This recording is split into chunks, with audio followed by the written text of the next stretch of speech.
I have no name for this podcast. All right, this is going to be episode 1 of this podcast. We're just going to try it out, see what happens, and we're just going to shoot the shit. And this is going to be a regular thing, at least once or twice a month, bang out an episode. Talk about bodybuilding, steroids, all the stuff that is entailed into building a physique. Nothing held back, nothing lied about. We're not sitting here telling you we're taking like fucking 200 milligrams of testosterone and we look the way we do. Well, Tom's natural, but we're gonna get into that in a little bit. Let's fucking get after it. So This is my friend Tom. This is also my training partner. We've known each other for just about 5 years now. We had a good experience at UNH together. Tom, you want to introduce yourself? Yeah, so my name's Tom. I went to UNH with Evan. I think he was, you were 2018 to 2022, right? 2017 to 2021, yeah. You were 2017. Yeah. So I was actually 2020 to 2024. Sure, yeah. So you're like quite a bit younger than us. Yeah. How old are you right now? So I'm 26 now. So yeah, Okay. you're I'm only quite a bit 22. younger. Got you. Okay. Yeah. Yeah. So basically, we met each other, back when we were doing our party shit way back, which we'll get into in a little bit. And we can actually touch upon that now. So like, I think we met at like some like fucking frat party, Yeah, like, way yeah. back. And we were like following all like the same like pages and stuff, and we just like fucking shot the shit. And it's like, it's rare to see, because like I would see the people training at our UNH rec, and it was like. It was embarrassing. It was embarrassing. It was embarrassing. You get like the fucking skinny fat guys like doing the fucking 20-pound dumbbell curls. Yeah. They see us doing the shit we're doing, and it's like very, very different. We're training our ass off. They almost like laugh at you to think it's like, why, like what the hell? Yeah, Like, you don't even need to do that. Like, why? And it's exactly. like, well, bro, like, do you want to look like you actually go to the gym, or do you want to just be like, Exactly. Like they'd see me do like a set of squats or something. They would like stare and fucking like, maybe they're like chuckling to their buddies or something. They're like, oh, like, why is he doing that? Like, why does he have to do that? But like, you look at me versus you look at them, and it's like I feel like some of the times they're kind of impressed, but since I feel like they're probably jealous at the same time. Like, oh, there's no way in hell I'd ever be able to get to that level. Exactly. So they kind of just laugh at it and think like they're jealous, or they, Exactly. Why would I do something like that? How stupid is that? Yeah, there's definitely some like envious like kind of behavior going on. Oh there, yeah, definitely. Because like they're deep down, maybe they want to look like somebody like me or you. Yeah. But deep down they know they're not doing the things that are required. So it's like, okay, they're drinking 4 times a fucking week. They're eating fucking like garbage seed oil shit like all the time. Yeah. They go to the food court and you see like oh god, the gallons of like boilers that everything. Yeah. Well, you remember like the options they would have at the UNH dining hall. It would be like, okay, you'd have like the stir fry section, the pizza line. Yeah, the pizza line. Then you have the stir fry line. And like all the gym guys would go to the stir fry line. Yeah. Get the chicken, rice, steak, whatever. You get like the skinny fat guys getting like the pizza and the wings. The pizza burger line. It's like not even a burger. It's like it's like some soy concoction of like a burger that's not even has any nutrients in it. Insect burger or something. Yeah, literally. I would like shit my brains out every time I'd eat that kind of stuff there. Yeah. But look, we met at some like fraternity party. I remember we were just like, back then we were pretty heavy on the fucking partying shit, right? We would go and hang out at I remember my buddy Eddie at Gables. Yeah, that was just fucking absurd. We'd stay up until like 3 a.m. just like getting absolutely fucking hammered. And like, yeah, same thing with like our friend Pat and everything. We'd always go out and stuff. And yeah, it was, I think that was like the last year, because like I was technically graduated at that point. So that was like the last year I was really like involved with that kind of stuff, right? And then Pat was the year. Pat was 2023. He was a year younger than me, I think, or 2 years, something like that. But yeah, we'd always like go out to bars and stuff, parties, and like we were still doing our bodybuilding, but it just like it wasn't optimal. Yeah. Because like we were just getting too fucked up. And the amount of stress too, like especially with engineering, it's like the amount of stress I had. It just sometimes I couldn't even think of like, oh, I have to work out after this. It just it didn't. Exactly. Yeah. Because like I would say the same thing even with my career and my collegiate endeavor. It was like definitely a lot of stress, and just like just being in that environment was just not conducive for bodybuilding. Yeah. No, we tried, but it was like once we removed ourselves from there, it was just so much better at that point, right? It's like now we can somewhat control our schedule. We can lift, primarily when we want to, get all of our meals in. We're not surrounded by these like distractions where it's like, oh, I can just go to the bar this weekend and get fucking hammered and like, you know, try to hit on girls or whatever. And it's like, well, it's fun. Yeah. It was fun. Yeah, no, we're not saying it wasn't fun. And if you're like a young kid, like fucking do it. Like, we're not gonna be these assholes telling you like, oh, like lock in and just like. You will never be. You will never succeed if you go this. You have to go this far. I mean. Exactly. Yeah. It's like, you can do both. You can absolutely fucking do both. And like, I would have so many regrets if I didn't do that. You know, because like I was in the fraternity. You know, we were, you know, partying all the time, and it was fun. Yeah, I remember you mentioned you regret going to college. You said if you knew. Yeah. But when you were younger, you said you wouldn't have gone to college. Well, like, yeah. So like, you know, what I do now, you know, it doesn't require a collegiate degree or whatever. Yeah, obviously it doesn't. Like, so if I knew back then, you know, if I knew I was gonna do what I would do now, I probably wouldn't have gone. But I thought I was gonna be like a strength and conditioning coach, and I had to get like certification to go through the whole like bachelor's degree and stuff. You must be certified to know anything. Yeah. You have to be certified. Yeah, that's the other thing too. So like, you know, when I worked at Equinox, I wasn't certified. They put me right through the door without. I mean, they just took my bachelor's degree and I was fine. But like, you see the other trainers there, they had like fucking 50 different certifications, and they're like, oh, look at me, I'm the certified trainer. And then you watch how they train, and it's like. Yeah. Okay, 3 sets of 10. Next exercise, 3 sets of 10. Yeah, they're like tossing the fucking medicine ball. Like, dude, they were like literally play catch with the fucking medicine ball. 4 sets of medicine ball catch. Yeah, it's fucking ridiculous. But if they're certified, so I guess they know what they're doing. Exactly. They know what they're doing. Exactly, they know what they're doing.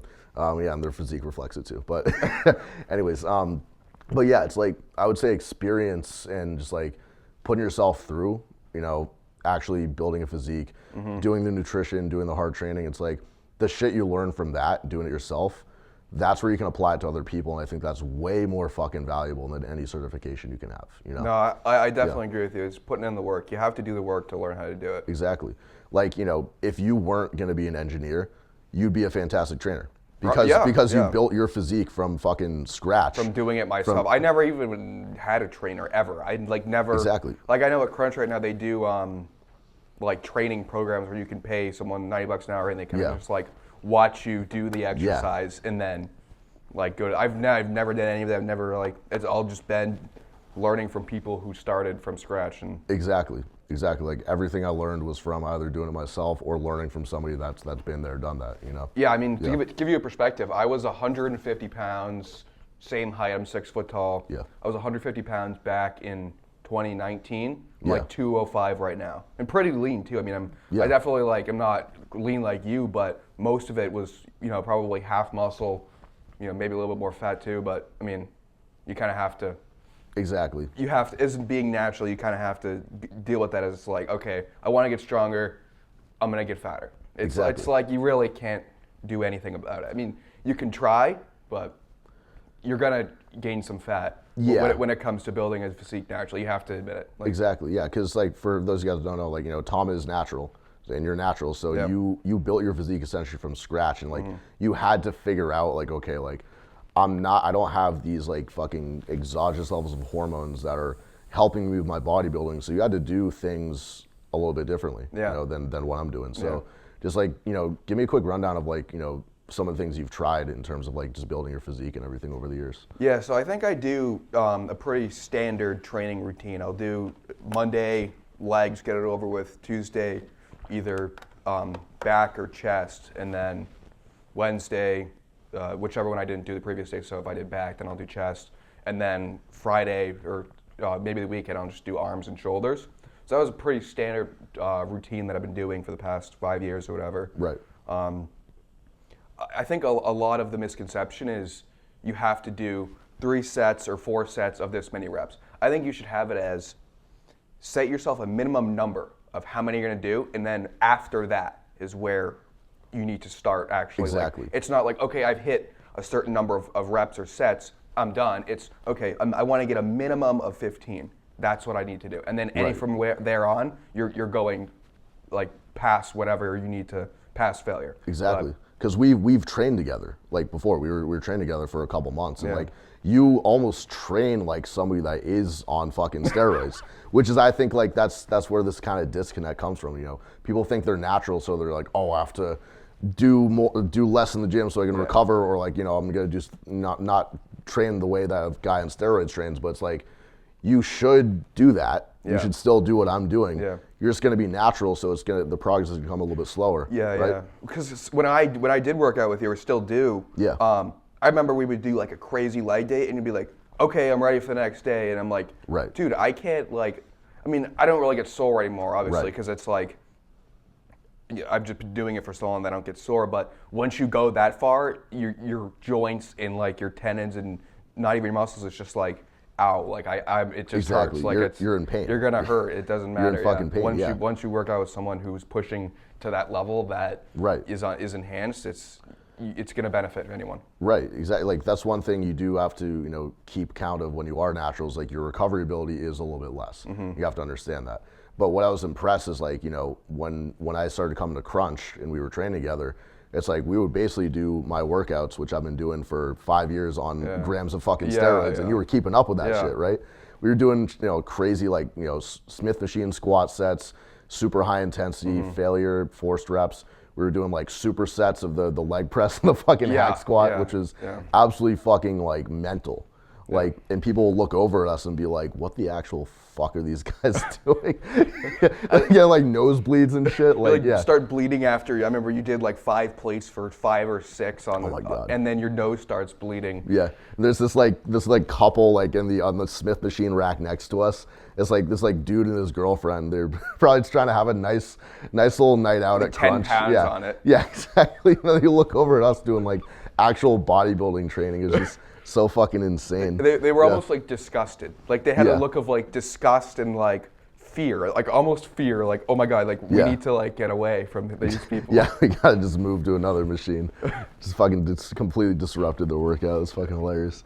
But just give me like, so you built your physique up. You know, you made improvements over the past at least year since you've been out of like school. And I think one of the things you mentioned was you cleaned up your diet a lot.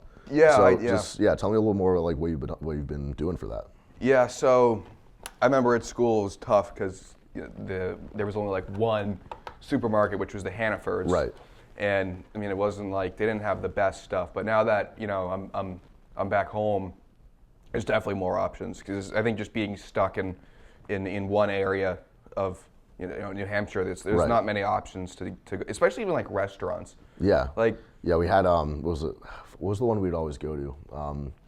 What was it? Hop and Grind. Hop and Grind. That place is so good though. It was good, but I get what you're saying. It's like we were just so condensed in that one area where it's like we only had so much to work with, right? Yeah. Versus like, now we can go to, we have like Whole Foods around the area. We can get like pasture-raised eggs, grass-fed beef, which Hannaford's didn't really have so much of, Bison, I love bison. Fucking love bison. Yeah, I will eat that.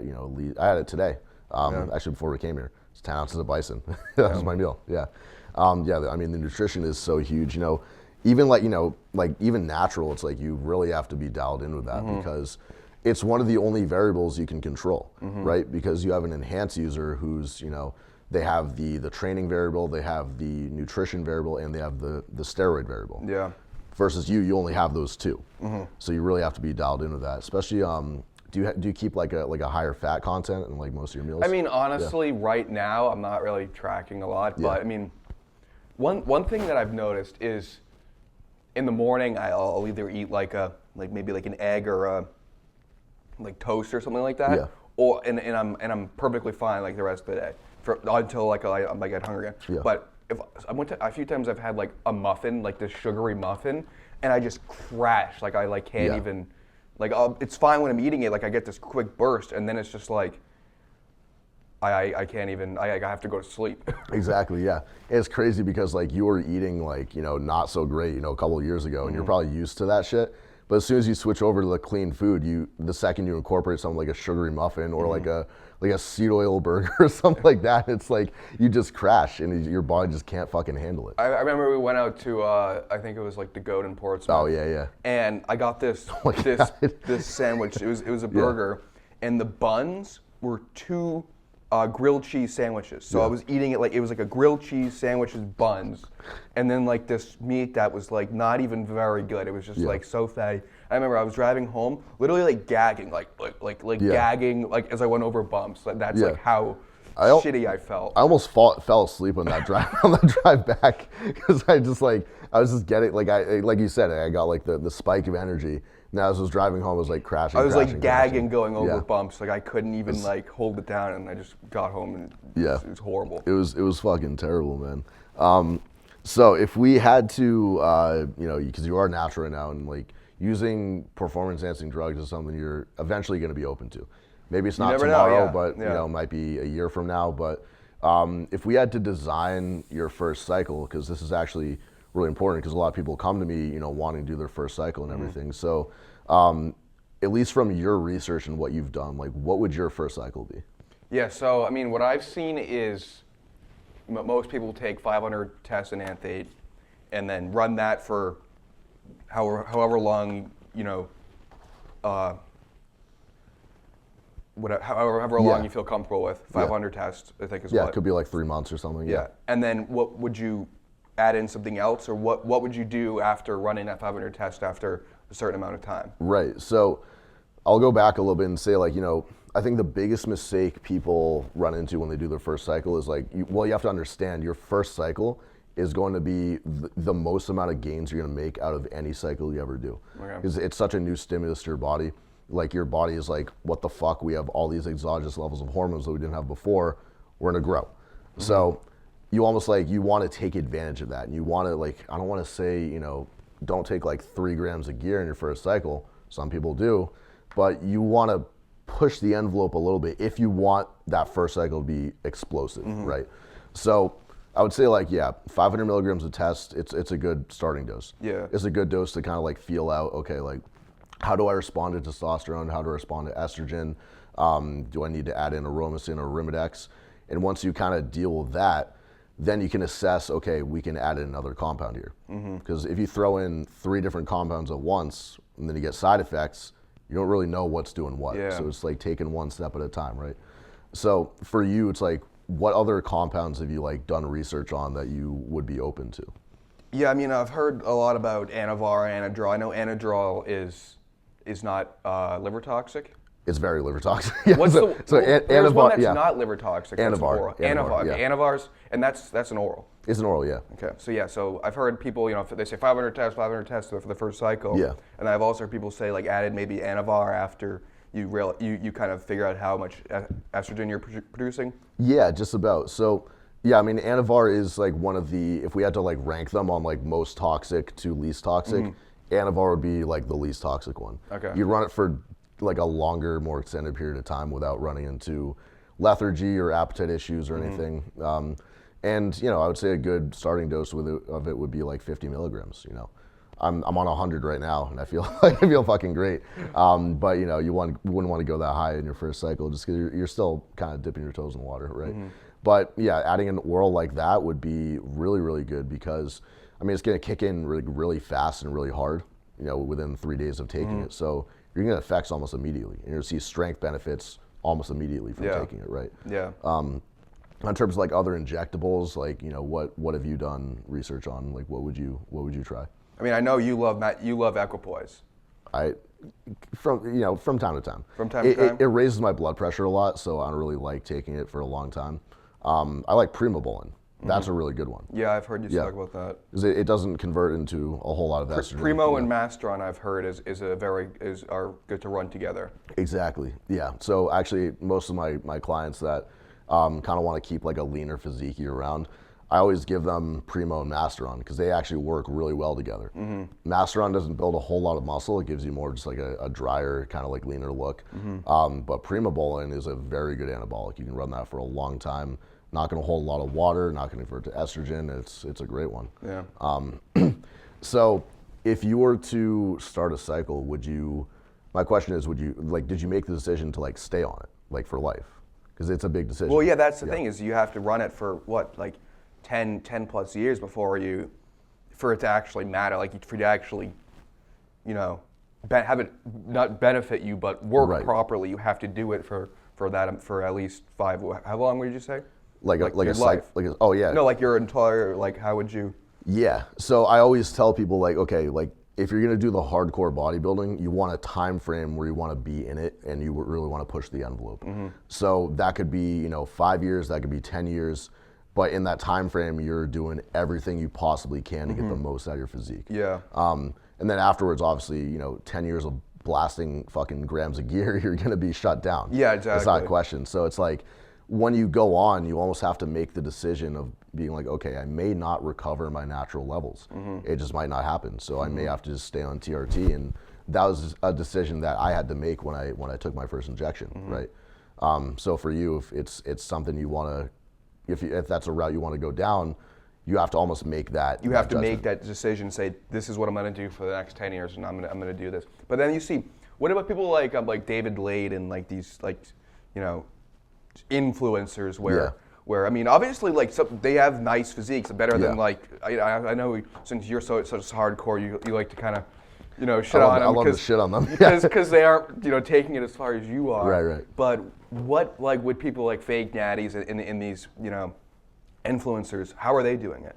So well, keep in mind because like these guys are also born with a fucking six pack. Oh yeah. So all they have to do is like literally just do a little bit of training. And they also have like a really good frame too, so like wide shoulders, like wide clavicles, just naturally lean and naturally have like good frame. Yeah. All they have to do is a little bit of training, add in a good amount of steroids, and then they look like these Instagram models. And then they can kind of just cruise for however long. They can cruise for a year, 2 years, 3 years, and still look like fucking great. For the most, I mean, they still have to take a good amount of gear, right?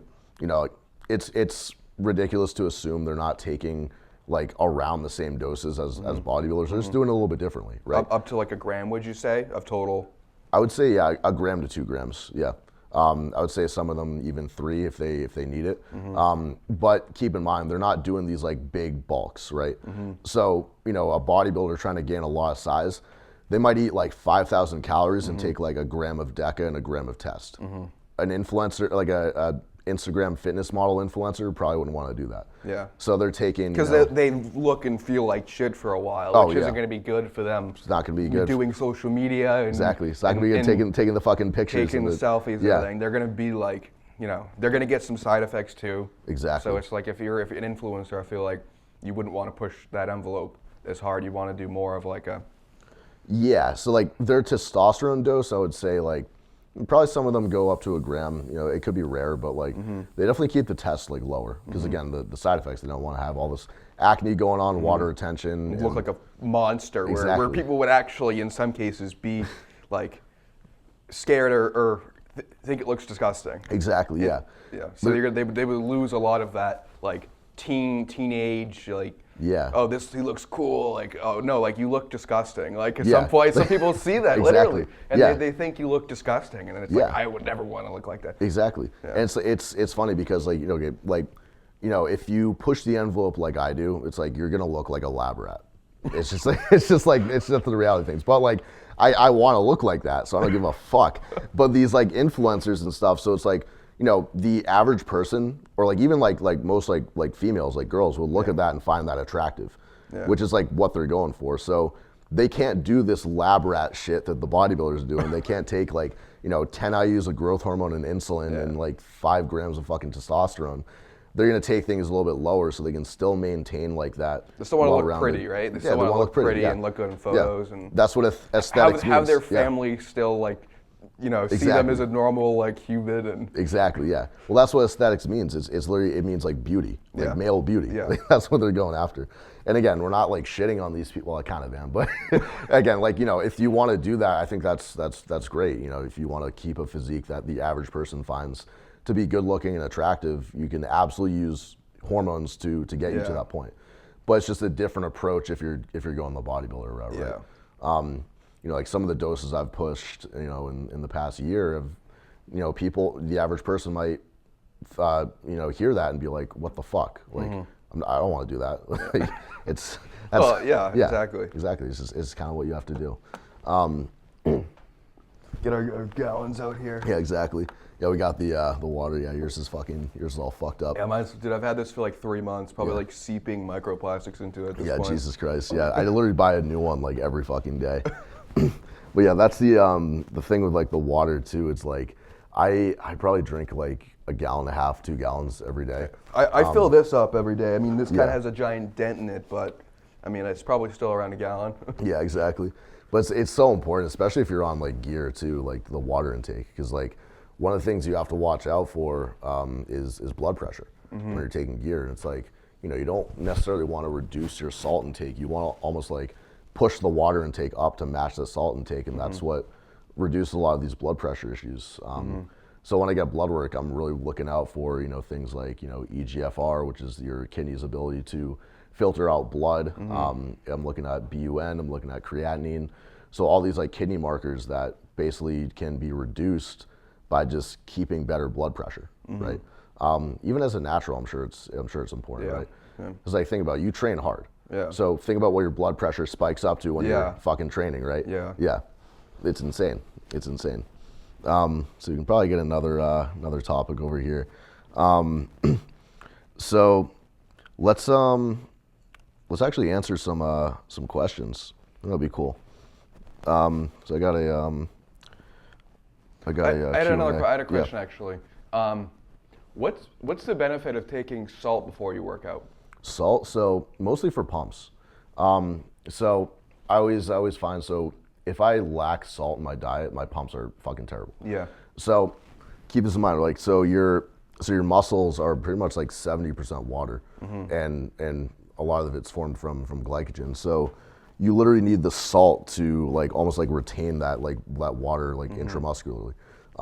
So, you know, I used to, this is fucking stupid, but I used to take like a fucking tablespoon of salt before I'd work out. And like, that was probably too much because I was getting like nosebleeds and shit. Yeah. So you have to, if you're going to do that, you have to match it up with enough like water intake. Yeah, because I've heard people say, well, oh, salt causes like hypertension and like higher blood pressure. Yeah.